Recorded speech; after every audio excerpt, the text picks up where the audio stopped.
সর্বপ্রথম রব্বে কারিমের দরবারে শুকর আদায় করি, যিনি আমাকে এরকম একটি সুন্দর মাজলিসে এসে মুসলিম উম্মার ভবিষ্যৎ নেতৃবৃন্দের সামনে আমার অনুভূতি প্রেজেন্ট করার তৌফিক দান করছেন। এজন্য রব্বে কারিমের দরবারে শুকর আদায় করছি, আলহামদুলিল্লাহ। প্রিয় উপস্থিতি, আমরা সকলে অবগত আছি আমরা কেন এখানে উপস্থিত হয়েছি। আমাদের প্রিয় ভাই, আমাদের হামসবক ফাহিম বিন আহমদের প্রথম প্রকাশিত বই পঞ্চায়েতের মোড়ক উন্মোচন। ভাই আমাকে অনুরোধ করেছেন যে আমি যেন আমার অনুভূতি শেয়ার করি। এজন্য ভাইয়ের মন রক্ষার্থে আমি কিছু কথা বলার ইরাদা করেছি। ওমা তৌফিক ইল্লা বিল্লাহ। বন্ধুগণ, আল্লাহ তাআলা পবিত্র কোরআনে বলছেন, ইন্না সায়াকুম লাশাত্তা। এই আয়াত নিয়ে তাদাব্বুর করলে আমাদের সামনে একটি বিষয় প্রতিভাত হয় যে আল্লাহ তাআলা মেসেজ দিতে চাচ্ছেন যে আমাদের জন্য চেষ্টা বহুমুখী হয়। আমরা তালিবুলেন, আমাদের চিন্তা ফিকির, আমাদের পড়ালেখা এটা বহুমাত্রিক হতে হবে, ডিফারেন্ট অ্যাঙ্গেলস থেকে হতে হবে। কেননা একমুখী পড়ালেখা করলে উম্মাহের যে উপকার হবে তার চেয়ে বহুমাত্রিক পড়ালেখা করলে উম্মাহের এর চেয়ে বেশি ফায়দা হবে। বহুমাত্রিক পড়ালেখা বা বহুমুখী পড়ালেখার উদ্দেশ্য হচ্ছে যে আমাদেরকে লেখালেখি করতে হবে, তুলসী কিতাবের পাশাপাশি গায়ে তুলসী কিতাবও করতে হবে।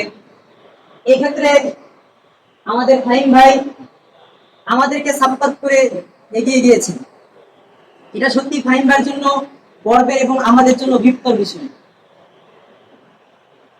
আমি যতটুকু ফাহিম ভাইয়ের সঙ্গে আলোচনা করেছি এবং ফাহিম ভাই হৃদয় করতে পেরেছি, আমি বুঝতে পেরেছি এইম অফ হিজ লাইফ, তার জীবনের অন্যতম একটা টার্গেট হচ্ছে তিনি গল্পের মোড়কে দ্বীন ইসলামের কোরআন ও হাদিসের বাণী মানুষের মাঝখানে পৌঁছাতে চান।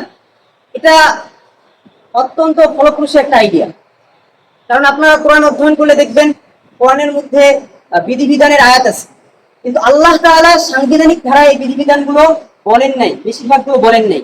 বরং সেখানে তিনি হাকিমানা ধারা প্রয়োগ করেছেন।